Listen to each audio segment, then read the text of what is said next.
Thanks very much for staying with us. Time now for Eye in Africa with me, Georgia Calvin-Smith. Tonight, more clashes break out between police and protesters, calling for the price of education in South Africa to fall. This as the finance minister pledges more money for universities, but warns of the financial toll the protests are taking on the country. Also, Gambia becomes the third African country in a fortnight to say it wants out of the ICC. This as Burundi claims to have formally alerted the World Court to its intention to quit. And Nigeria's president asks Parliament to greenlight a plan to borrow $30 billion in loans over the next 3 years. The country's money troubles have had an effect on business and industry across the board, including aviation. We'll be taking a closer look. But first, more skirmishes between police and student protesters broke out in Cape Town on Wednesday. Thousands of demonstrators gathered in front of the National Assembly in the latest rally against the rise of the cost of education. This as the South African finance minister pledged more cash for universities in his midterm budget. The sometimes violent protests have themselves taken a toll on the country's economic forecast. Our Caroline Dumay has more. Students in South Africa have been looking for every opportunity to raise their voice against university fees. The budget presentation Finance Minister Gordon had to do today in Parliament was an excellent occasion. But students have been advised to stay patient. The Fees Commission that was established last year has heard dozens of experts regarding the cost of teaching, the cost of housing or the cost of transport. A report will be sent in November to President Zuma. We do believe that every student has the right to protest, and in a democracy that's there. But we are very disheartened by the destruction of property. Damage that's been done is in excess of 600 million at the moment. That is a cost that we haven't yet calculated. The government has also promised that all students who will qualify next year for university will be helped. But while government is looking for solutions, student patience is running out. Nobody knows if the exam that are planned next week will ever happen. In Cape Town, all universities are closed and protest is ongoing.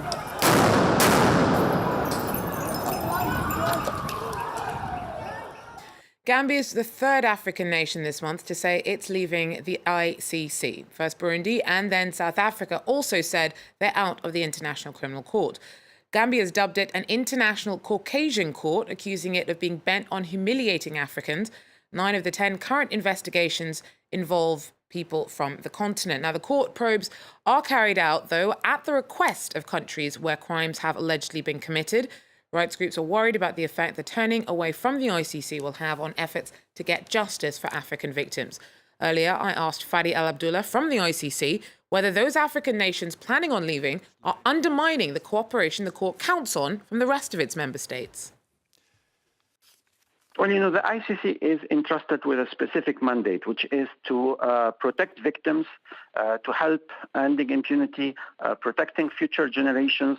And in order to do that, the ICC Rome Statute system is built on 2 pillars, the ICC to provide the judicial proceedings and the states to provide the resources and the cooperation and the support. And it is up to each state to decide whether they are committed and in this global fight against impunity or that they are out of it. So one of the issues that consistently has been brought up in the long term has been this question of whether the ICC is biased against Africans. You've made it clear that many of the cases that you tackle have been actually been brought by African nations, but do you not think there could have been more to at least appear more balanced at a time when it was clear that frustration was growing from the continent? Well, the ICC has to follow the judicial process as established by the states when they created the ICC. And that means that there are different ways in order for the ICC to open an investigation.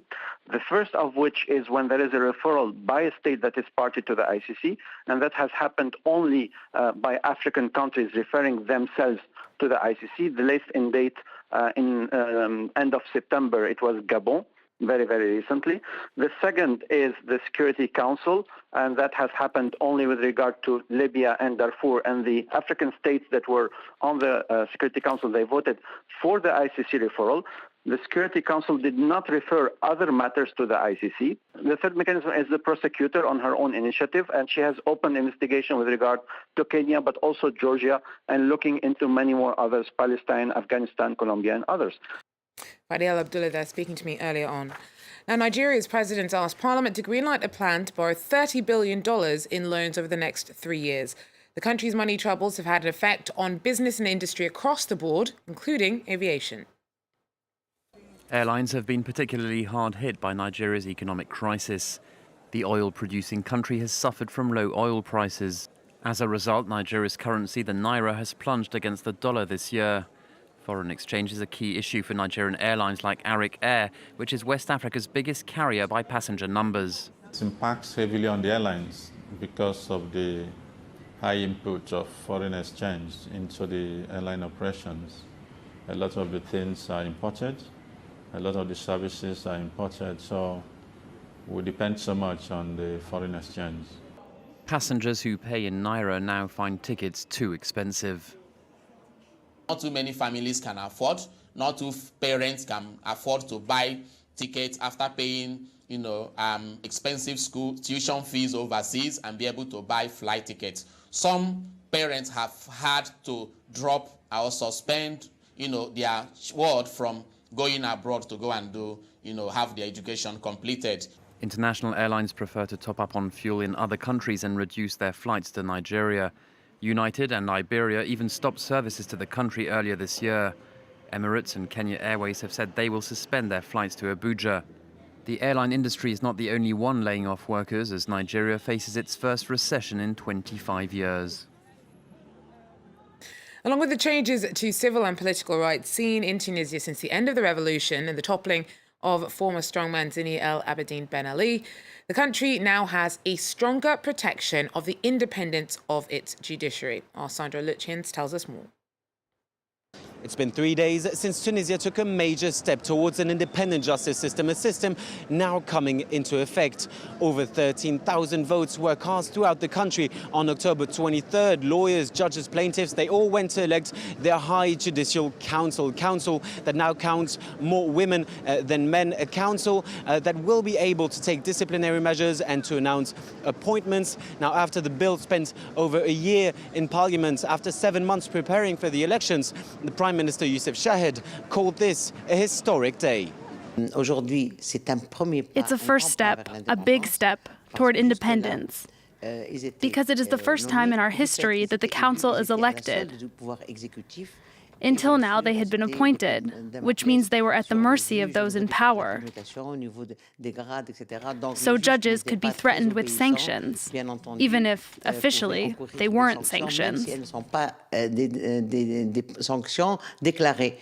Up until the 2011 revolution, the High Judicial Council was all but independent.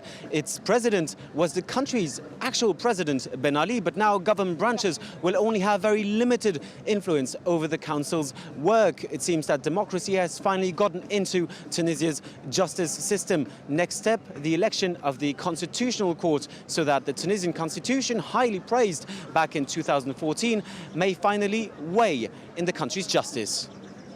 And finally, South Africa's Mamelodi Sundowns arrived back home on Wednesday to be met with a hero's welcome in Johannesburg. It's after their win of the Confederation of African Football League title over the weekend. Their ecstatic supporters are now sure they'll be going all the way in the FIFA Club World Cup in Japan in December. I was so very happy, my man. I was just like crying. It was tears of a joy, my man. They can beat Real Madrid. And definitely, I'm sure. We have been able to bring a cup that has been so elusive for a number of years.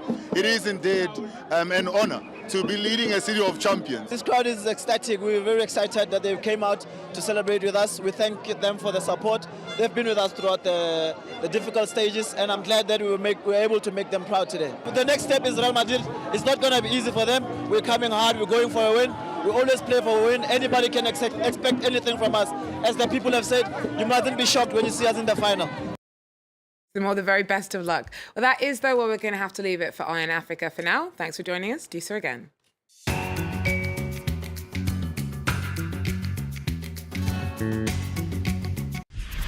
نقاش فرانس 24 جدل الآن وحديث وتعليق من وفي كل مكان. France 24, c'est une passerelle entre les cultures, c'est la diversité. It's also a great way of sharing it and discussing it on social media. We give a voice to women and girls, whoever they are, wherever they are. هل تعرفون باريس؟ أحقاً تعرفونها؟